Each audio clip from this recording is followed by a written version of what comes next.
Okay, y'all. I I'm trying this out.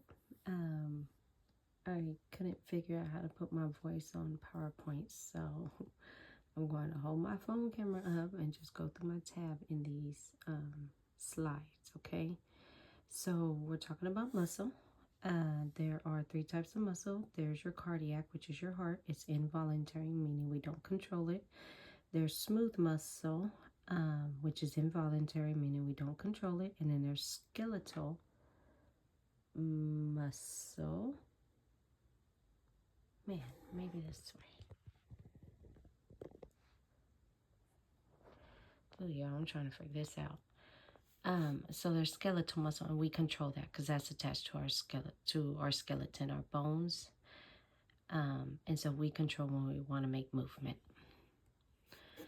The functions of muscle is for movement, for maintenance of posture and body position, for respiration, for communication, constriction of organs and blood vessels, pumping blood, and heat production. So, quickly, our muscles are attached to our bones, right? Our skeletal muscle is striated, it is voluntary. And without the muscles, we cannot move our bones, so we would not be able to move. It helps maintain our posture. It helps keeps us straight. It helps pull on our ribs. It helps pull on our ribs up and out so that we can breathe and take a breath. Our bones communicate. We have bones. Our muscles communicate, right, with our brain and our body, like our blood vessels and our organs, because it's going to communicate to the brain. The brain's going to communicate to that muscle. That muscle is going to constrict or dilate to allow things to come in or out and control blood pressure. And the same with the organs. It's going to assist with digesting food, but it communicates with the brain so it knows when to constrict, to dilate, things like that. Our heart pumps blood, and our muscles, because it's using energy. Anytime you use energy, it's going to create heat. When you work out, you're going up the stairs, you create energy, you're using that energy, you usually start to sweat a bit, and you get hot. So your muscles are also going to cause heat production. Characteristics are going to be of your muscles is excitability, contractility, extensibility, and elasticity. Our parts, so this is going, well, let me say this. So remember, everything is a cell. Everything starts as a cell. Depending on where it's at, depending on what kind of cell it is, it may be called something different, right? Bone cells, you have osteoblasts, osteoclasts, and osteocytes.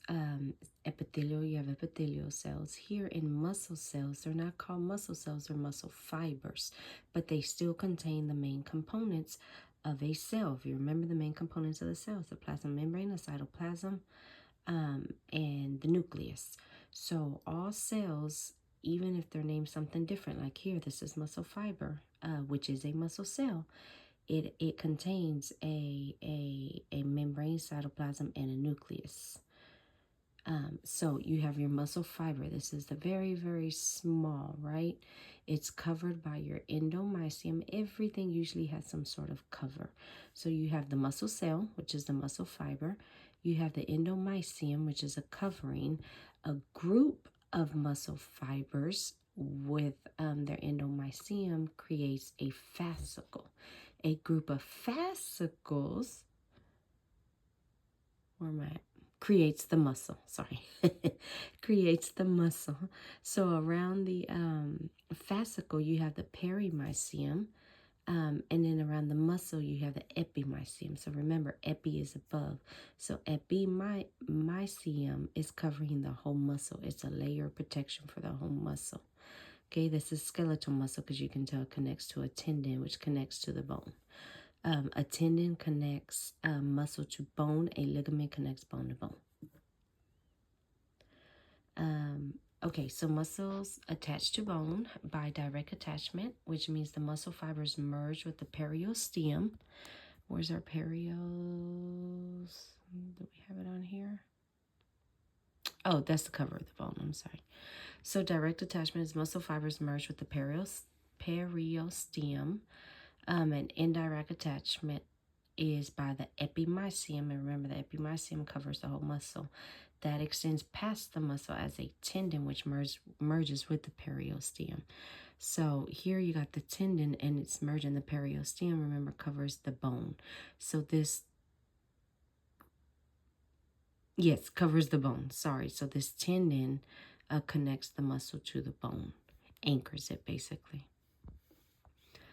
Okay, so my structure of my muscle fibers, right? We said the muscle fiber is a cell. We just went through that. That's that tendon right there. That's your epimysium. This is your group of fascicles. That's your fascicle, which the fascicle is a group of muscle fibers, okay? Muscle fibers, if you see in there like we did in this picture, it also has smaller things inside, right? So coming back, again, every cell contains the three main components of a cell, which is the membrane, the cytoplasm, and the nucleus, okay? So here around this muscle fiber, which is your muscle cell, your plasma membrane is called your sarcolemma. So it's still a plasma membrane, it's still protection around the cell, but it's known as your sarcolemma. Okay, you have sarcoplasmic reticulum, which is like your endoplasmic reticulum, right? It's just known as something different. But it does the same job. I'm sorry, y'all. But it does the same job as we talked about with the ER, the ER of the cell. Okay. Here you have something called transverse tubule, which we'll get to when we talk about muscle contraction. You have mitochondria, and you see we have a lot of them because, again, mitochondria makes ATP, which is energy, which is for the muscle fiber to use that energy. Okay, you have nuclei spread in here because, again, it contains the main components of a cell. You have, okay, I'm going to leave it at that because we'll move on to, let's see. Okay, so here, right? So you have the cell, and then the cell is full of other little myofibrils, myofibrils, and then myofilaments, okay? Now, these are these right here, okay? These two coming out, you see how they're blue and purple? You got a thin and a thick filament. One is thinner, your blue is thinner, your thick is purplish, okay? These are known as myofilaments. So you have a bunch of, you have a bunch of myofilaments here, thick and thin myofilaments that come together from this line right here, this red line. I guess I should be using my pen, so I'm still learning how to navigate this stuff, yeah. If I can figure out how to get it out. Give me a second.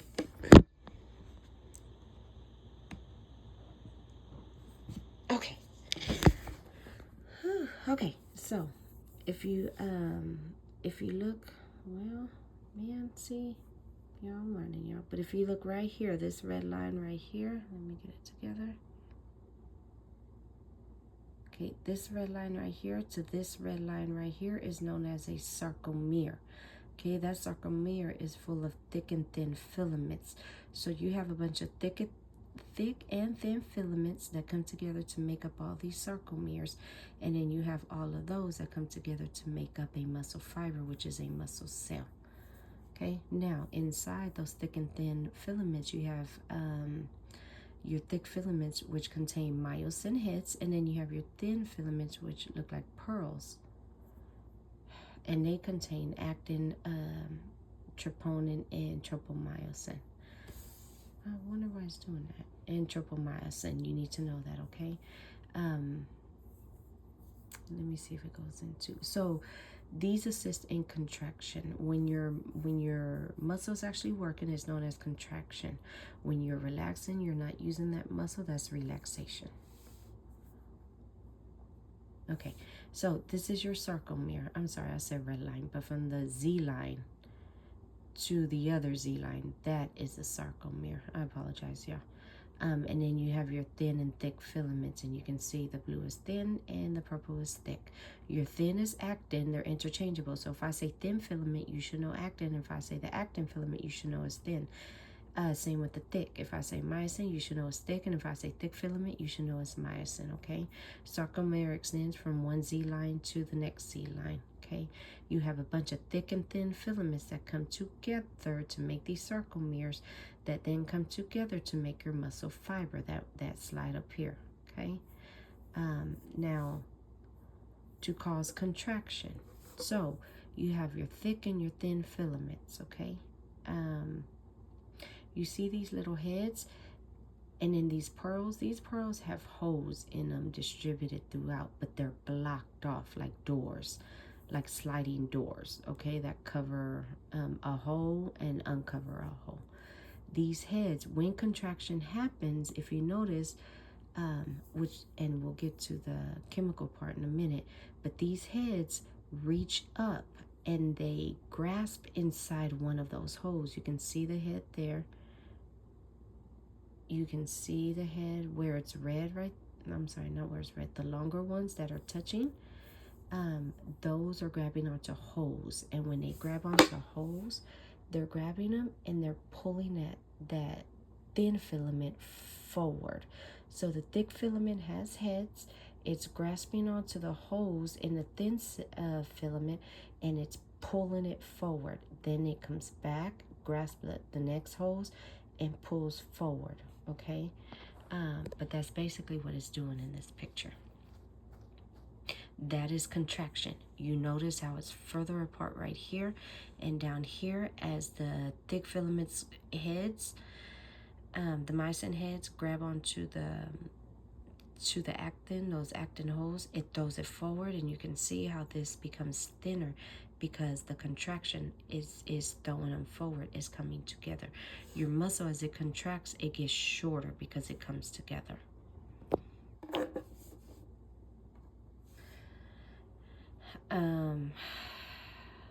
Okay, this is the process of it. Give me 1 second.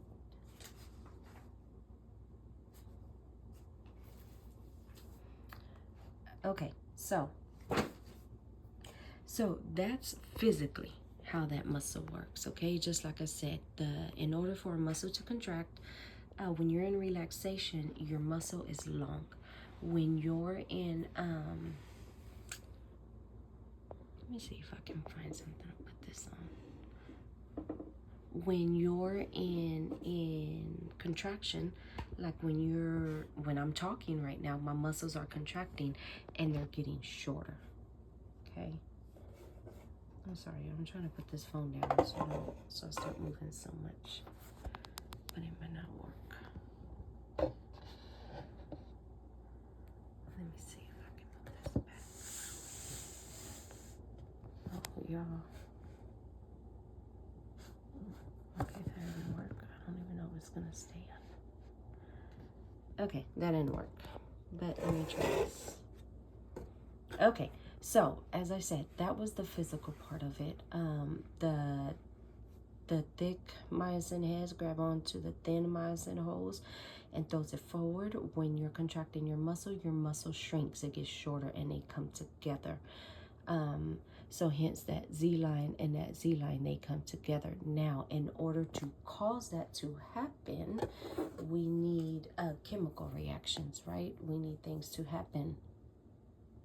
We need our muscle to tell our brain, hey, we want to contract, we want to move, and we need our brain to send the okay, the signal okay that says, okay, go ahead and move.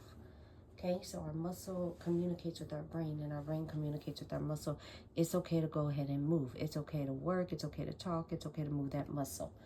Okay, and the way that happens, man, I hope y'all can hear me. I know y'all said I was low in the last ones. So a little bit real quick about the nervous system. So the nervous system, the way it communicates is it sends an electrical signal that when you take a plug and when you take a curling iron, ladies, a curling iron, or men, a electric razor, right? When it's not plugged in and you turn it on, it does not work. It's not communicating with any electrical wires or anything that tells it can work, right? When we plug it up into the plug and turn it on, an electrical impulses come to the shaver or the curling iron, providing it with energy, turning it on, right? Causing it to heat up or causing it to do what it needs to do. It's the same with our muscles. We need to plug it up. We need to tell our brain we want to move this, and it sends it by way of electrical signals. And so our brain then says, okay, go ahead and move. And it shoots out literally like a plug electrical signals. Okay. Now, they're electrical signals, but majority are caused by neurotransmitters. Neurotransmitters are chemical messengers. Remember, they're messengers. They're like little people that send that carry messages. Or back in the days, the doves that would carry messages right across to another town, and with the little paper wrapped to their foot to send a message. And y'all may be too young for that. But this is the same thing. These are carrying little messages, and they're coming across to the muscle to tell the muscle, to give the muscle the message. Hey, kick. Hey, hit. Hey, move. Hey, withdraw. It's telling that muscle what to do. Okay. And these are chemical messengers. So they're messengers, but they use chemicals to tell the muscle contract, move. Okay. Now, when an impulse, so the impulse is the electrical impulse. The brain sends it by electrical impulse, and the way it keeps going is, and it happens so fast. That's the thing. You have to keep an open mind that even though they're chemical messengers, it's happening so fast. These are when they fuse, when they send their message to the muscle, is so fast, and it becomes an electrical impulse. It picks up electrical impulse to send that message, okay? Once it crosses the barrier. Okay, so when an impulse reaches the end of a motor neuron, so in order for us to get that muscle to get give the message to the brain, and the brain to send the response back, the message back,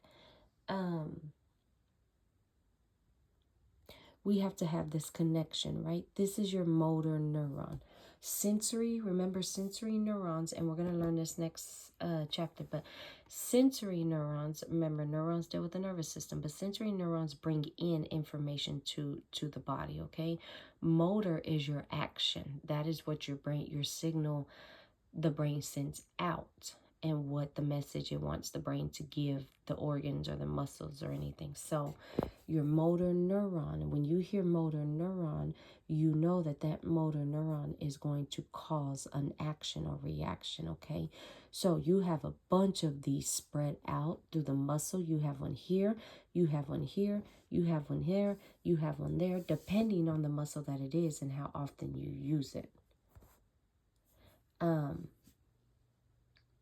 So you may have a lot, you may have one or two spread out, just depending on how much the muscle is used and how forcefully the muscle needs to be used, okay? So this is your motor neuron. This is this is how the brain sends its signal to the muscle through the motor neuron to tell the muscle what to do. Okay, so when an impulse reaches the end of the motor neuron, it causes small vesicles to fuse with the cell membrane. Vesicles, these are vesicles. Vesicles are like, they're like buses, right? But they're air buses. So they're like buses that carry the messengers to the edge, and and you see right here, they fuse and open up, and those messages then diffuse across the membrane and send its message. Okay, so when an impulse reaches the end of a motor neuron, it causes small vesicles to fuse with the cell membrane and release a neurotransmitter, which is a chemical messenger called acetylcholine. acetylcholine, abbreviated capital A, capital C, lowercase h, acetylcholine, okay, into the synaptic cleft. This is the synaptic cleft. If you look at this far away, it looks like the motor neuron is connected, is actually touching the membrane or the muscle, but it's not. It has this itty bitty space right here. So, and that this space is called your synaptic cleft. Okay, so when a signal is sent, these chemical transmitters, they diffuse across, they send the message, they diffuse across the membrane, across the synaptic cleft. Okay. The ACH, or the acetylcholine, quickly diffuses across the synaptic cleft, where it stimulates receptors on the sarcolemma. Remember, the sarcolemma is the membrane of the muscle. Okay. So it diffuses across the synaptic cleft, where it stimulates the receptors in the sarcolemma. In turn, this sends an electrical impulse over the sarcolemma and inward along the T tubules. The impulse in the T tubules causes sacs in the sarcoplasmic reticulum to release calcium. The calcium binds with the troponin on the actin filament to expose attachment points. In response, the myosin heads of the thick filaments grab onto the thin filaments and muscle contraction occurs. Okay, so what this means, remember we talked about these two T tubules up here and these sarcolemmas and everything, right? So when the brain says go ahead and move that muscle, it sends the signal through the motor neuron. It sends it by way of chemical messengers known as acetylcholine.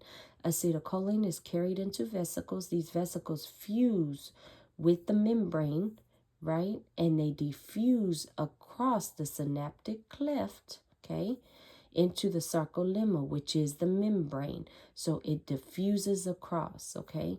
As it diffuses across here, it sends an impulse, a quick impulse through your T tubules. That electrical impulse in that T tubules stimulates the sarcoplasmic reticulum, which is this blue part right here. When this is stimulated from this electrical impulse, it releases calcium. It's a long process, y'all. Stick with me. When these calciums are released, when this calcium is released, it causes the holes on your thin filament. Remember those holes I talked about? That calcium causes the holes to open, and that allows the myosin heads to attach and throw the thin filaments forward to cause contraction. Hence why we need calcium for our muscles. If we don't have calcium, those calciums are not going to expose the holes in these thin filaments. If we don't have enough of those exposed, then these heads are not going to grasp it, and it's not going to be a full contraction of what the muscle could contract to. Okay, so I hope it's coming together and making a little bit of sense. So again, you have the impulse goes down here into and sends the signal to the acetylcholine. Acetylcholine is carried in vesicles. It diffuses across the synaptic cleft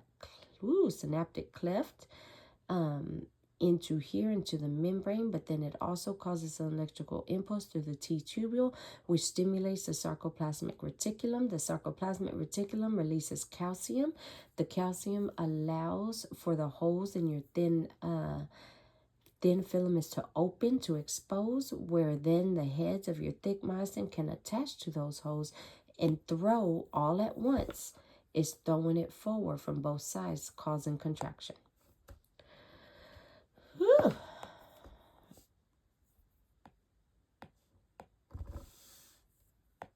Nope, I don't want y'all to worry about those. I don't want y'all to worry about those.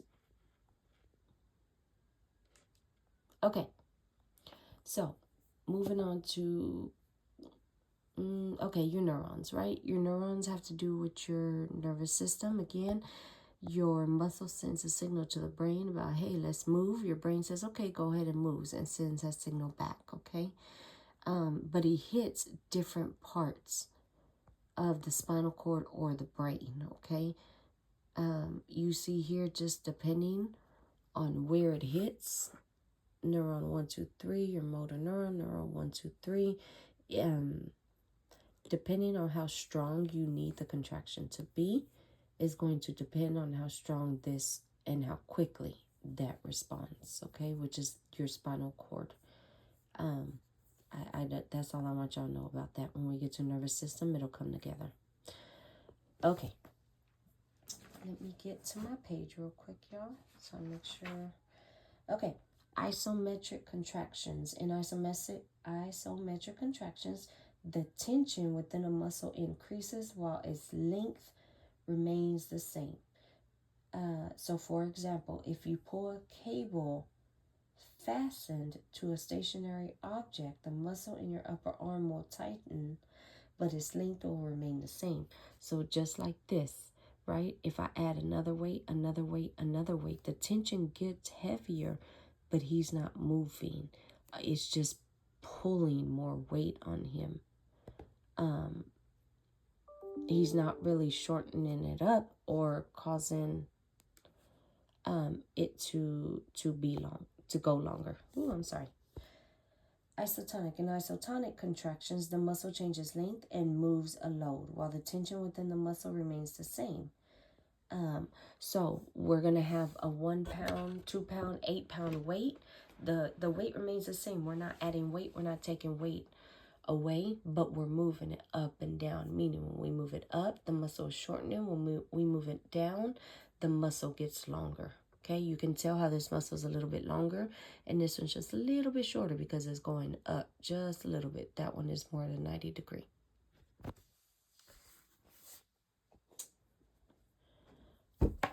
Okay.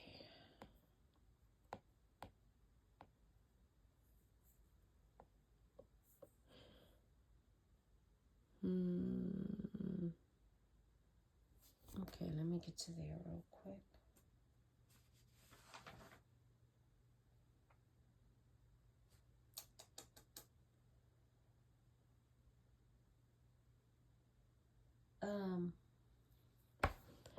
Really what you need to know is aerobic respiration. Aerobic is with, actually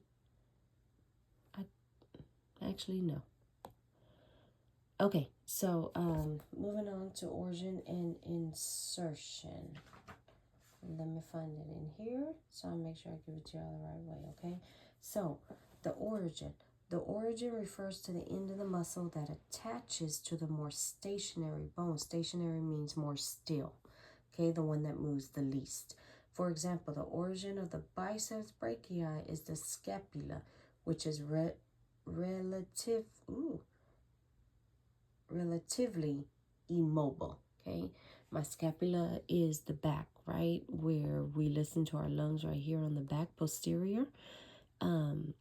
It is the origin because this doesn't move. I mean, it's going to slide a little bit, but our scapula, technically, we can't like rotate it or move it.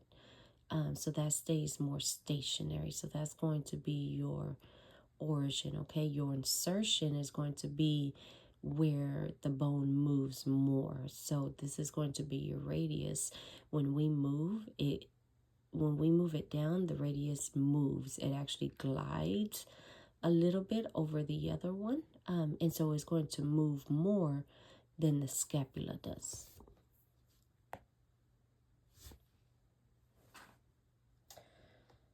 All right, my primer mover. So skeletal muscles typically work in groups to create movement. So it's not just one muscle fiber, it's a whole bunch of muscle fibers. And it's not just, and it's not just a whole bunch of muscle fibers, it's a whole bunch of muscles that work together. Most of the time, we're not just moving one muscle, right? Our body works together. So the main muscle triggering the movement is called the prime mover. The muscle that assists are synergists. Muscles balancing these movements are called antagonists. Antagonists oppose the action of the prime mover. So when the prime mover contracts, the antagonist must relax and give the prime mover control. Okay? Antagonist is going to go against, okay? So your major muscles are named according to your size, your shape, location, number of origins, your direction of muscle fibers, so the direction that it's going, and your actions, okay? Remember that, again, I need y'all to know these, but skeletal muscles are striated. Cardiac muscles are striated. Smooth muscle is not striated. You're going to find smooth muscle in your gut, in your esophagus, your GI tract. So your esophagus, your stomach, your intestines. You're going to find it in your, I want to say your bladder. You're going to find smooth muscle in your blood vessels. When they need to contract, you're going to find striated cardiac muscle in your heart. You're going to find striated muscle in skeletal muscle, okay, which is voluntary. Your cardiac is involuntary. Your diaphragm is, well, it's located here, your diaphragm muscle. That's the most important muscle for breathing.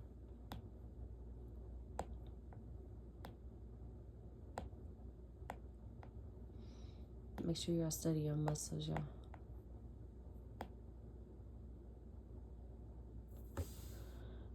Okay, that's for that one. Give me a second, though, because I kind of... Give me a second, y'all. Oh, what did I do? What did I do?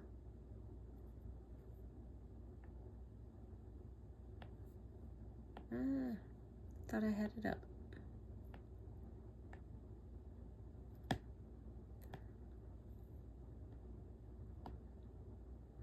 Oh, why isn't it working though?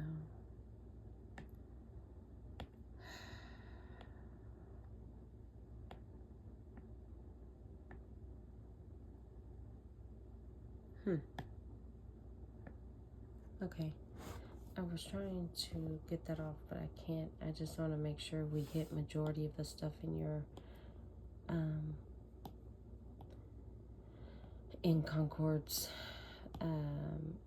lecture. Okay, so muscular tissue enables the body and its parts to actually move, which we kind of went over. Movement is caused by the ability of muscle cells or muscle fibers to shorten or contract. Muscle cells shorten by converting chemical energy into mechanical energy. Skeletal muscle is striated voluntary muscle. It is 40 to 50% of your body weight. Contractions can be voluntarily controlled. Cardiac muscle comprises bulk of heart cardiac muscle cells. They branch frequently. They're characterized by unique dark bands called intercalated disc. Okay, so if you look in your book, you'll see the heart has straight lines up and down in different areas, and that's because they might be zigzag, and that's because they come together. If you interlock your fingers, that's how your intercalated discs look. The heart muscles come together and they lock by intercalated discs. Interconnected nature of cardiac muscle cells allows heart to contract efficiently as a unit. Smooth muscle, also called non-striated because it is non-striped, it's involuntary, and is known as visceral muscle as well. It lacks the stripes or striations, is found in walls of hollow visceral structures like your digestive tract, your blood vessels, and your ureters. So not your bladder, your ureters. Contractions not under voluntary control. Movement is caused by contraction is involuntary. So that is my nervous system that tells that muscle to go ahead and move. Perfect. This is your intercalated disc. They look like stripes, but if you interlock your fingers, that's kind of how they look. You see the nuclei spread throughout. You have smooth muscle here, which is in your organs. Make sure y'all read this, y'all. Origin is attachment. We did a little bit of that. Perfect.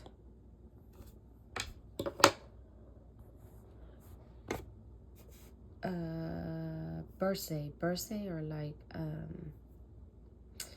small synovial line sacs containing a small amount of synovial fluid located between some tendons and the underlying bones. So like in big areas, big surfaces, like over your shoulder, when they can't have just one, like in your knee, you have one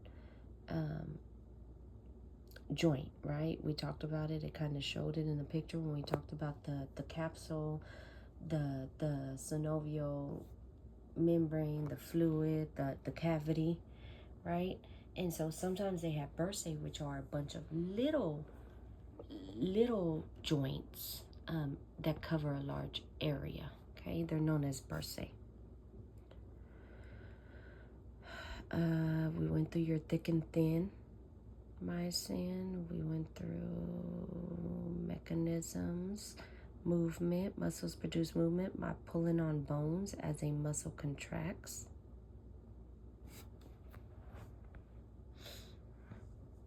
We went through that just a bit. We went through that. Heat production. Heat production. Survival depends on body's ability to maintain a constant temperature. Your fever is elevated body temperature, often sign of illness. Hypothermia is your body temperature is too low. Contraction of muscle fibers produces most of the heat required to maintain homeostasis or normal body temperature. Reduced strength of muscle contraction caused by repeated muscle stimulation without adequate periods of rest. Repeated muscular contraction depletes your cellular ATP, which is adenosine triphosphate. Is that what it is? I believe. I think, y'all, but that's the energy, right? Cellular energy stores and outstrips the ability of the blood supply to replenish oxygen and nutrients because we're working too fast, we're using it too quickly.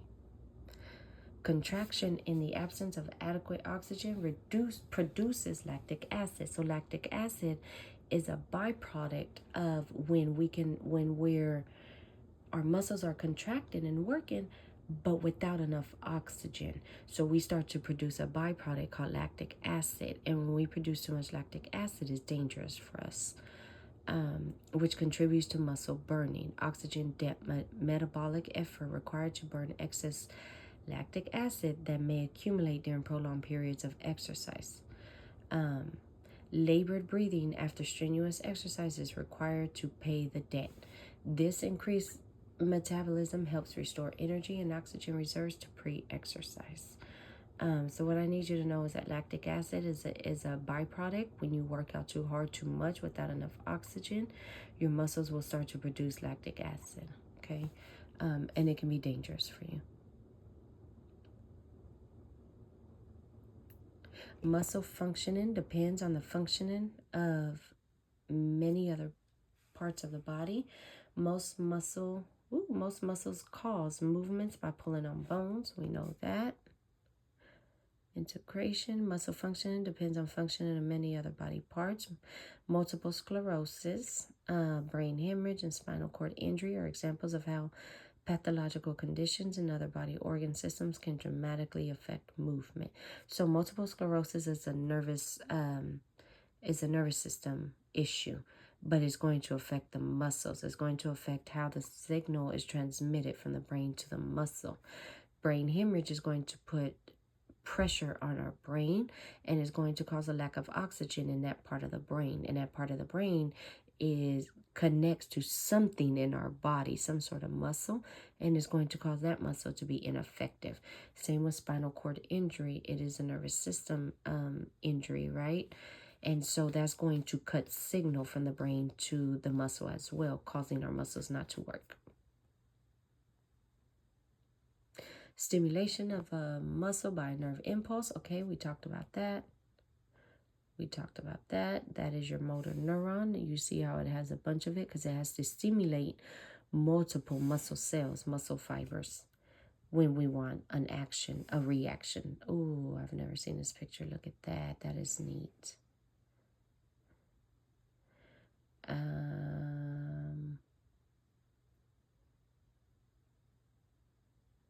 We talked about that a little bit. Twitch contractions are quick, jerky responses to a stimulus. Tetanic contractions, sustained and steady muscular contractions caused by a series of stimuli bombarding a muscle in rapid succession. I don't even want you to stress on that. Isotonic contraction of a muscle that produces movement at a joint. During isotonic contractions, the muscle changes length, causing the insertion end of the muscle to move relative to the point of origin. Concentric contractions shorten muscles. Eccentric contractions allow muscles to increase in length. Isometric contractions are muscle contractions that do not produce movement. So again, that's just when we're holding a weight, but we're adding weight, but we're not moving. Just like that. Isotonic, I'm sorry, did I get that wrong? No, that's right. Isotonic is moving, right? And contraction, I'm sorry, isometric is still, but you can be adding weight, adding tension to it, but he's not moving, or she. Exercise, if done regularly and practiced properly, improves muscle tone, posture, results in more efficient. Sorry, I lost my place. More efficient heart and lung functioning, and reduces fatigue. Muscles undergo changes related to amount of work they normally do. Strength training involves contraction of muscles against heavy resistance. Endurance training increases a muscle's ability to sustain moderate exercise over a long period, sometimes called aerobic training. Excuse me. There's flexion. Flexion is movement that decreases the angle between two bones at the joint. So when I bend my fingers in like this, I am flexing them because I am making the angle smaller, right? When I stretch my fingers out, I am extending. When I bend my elbow up, I'm flexing. When I bend my whole elbow out, I am extending it. Same with the knees, same with the toes. Movement that increases the angle. Perfect. So that is flexion, flexion, extension. Okay. Same flexion, extension. Abduction. The way I think is abduct. Kids are being abducted. They are taken away. So we are moving a part of the body away. Adduction, I am adding to my body. So movement of a part toward the midline of the body. Rotation and circumduction. Movement around a longitudinal axis. Let me get my book. And that is not it. Give me 1 second now.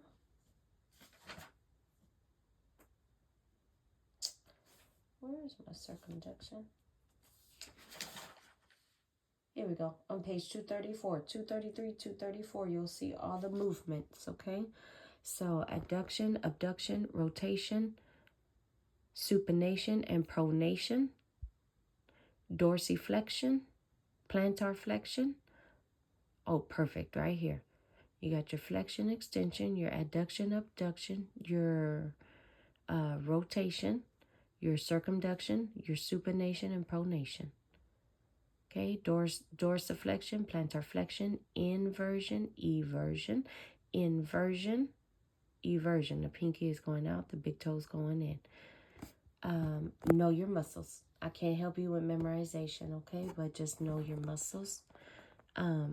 It's also going to help you to know those parts, right? Facial or orbicularis is around the eyes.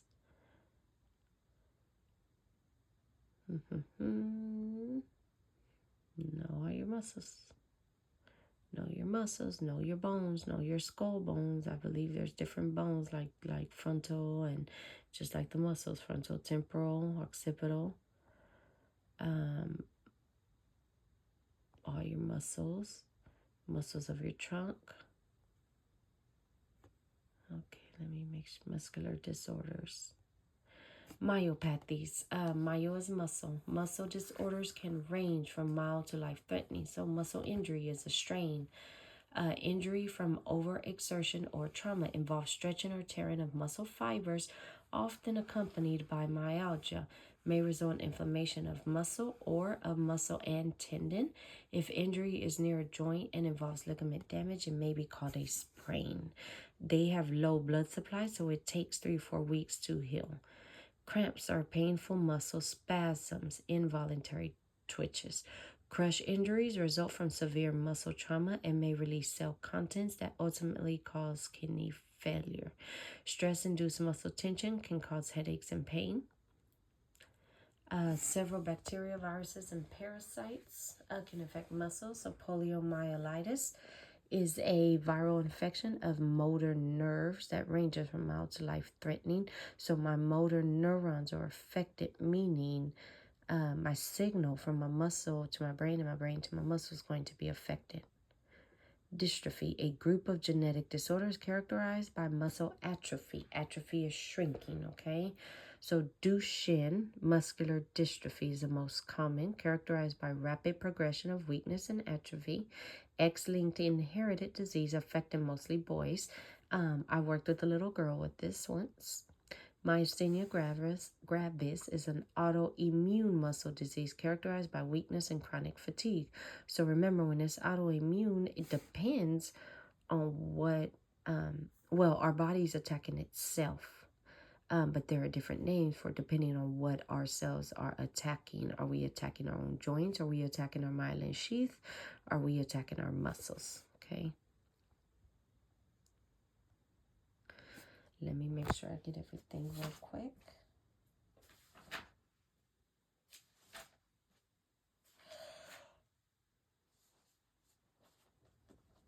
Okay, on page 242, myasthenia gravis is a chronic disease characterized by muscle weakness, especially in the face and throat. So, if my throat muscles are affected, what's going to be affected? If my throat muscles are weakened, right? My breathing is going to be affected. My eating is going to be affected. If I cannot control the food in my mouth, if I cannot figure out how to swallow it properly, it can go into my lungs and cause aspiration. I can choke. I can die, right? I can swallow whole foods if I'm not, if it's just going down and it happens to be going in to the right hole, which is my esophagus. Maybe I'm not chewing it correctly because my muscles in my mouth are weak. So I'm at risk for choking. I'm at risk for aspiration, especially in the face and throat. Most forms of this disease begin with mild weakness and chronic muscle fatigue in the face, then progress to wider muscle involvement. When severe muscle weakness causes immobility in all four limbs, a myasthenic crisis is said to have occurred. A person in myasthenic crisis is in danger of dying from respiratory failure because of weakness in the respiratory muscles.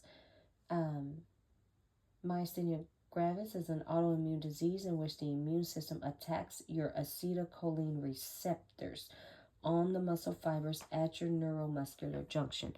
So, remember when I said that electrical impulse, the acetylcholine, is carried in vesicles and diffuses across that synaptic cleft. From the synaptic cleft, it sends the signal right through the T tubules to then go ahead and cause a reaction to cause a contraction.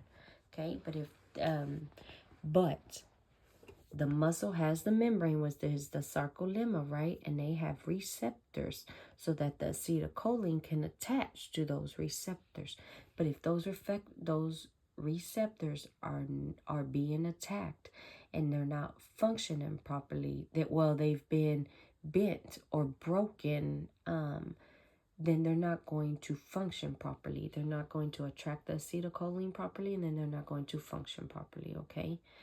And in that case, that's going to interrupt that muscle contraction because I'm not receiving as if I'm supposed to have 100 receptors and receive 100 acetylcholines on each receptor, one on each receptor, so 100 of them in order for that muscle to contract, but 70 of them are damaged, that means I'm not going to have 100 acetylcholines attaching. My contraction is not going to be as strong. And I'm lucky if I feel the signal sent at all and not even feel a twitch. Okay. Okay, y'all, I think that's it. Please study hard. It's going to be chapters 1, 2, 3, 4, 6, 7, 8, 9. Please feel free to email me or message me on Canvas if you need any clarification. Tomorrow we will have a quick review where, not even a review, I'm sorry. I'm going to try and clarify any information. Y'all, we got to have a bit more organization because it is such a big exam. And we have limited time to really cover all that information tomorrow. So we're going to have to be real organized as far as Ask a question. Let's answer it. Let's move on. I hope all of y'all can make it. I will see y'all tomorrow. Please prepare for your vital signs. Please prepare to practice more head to toe. And please prepare to get to some of these skills, okay? I will see y'all tomorrow.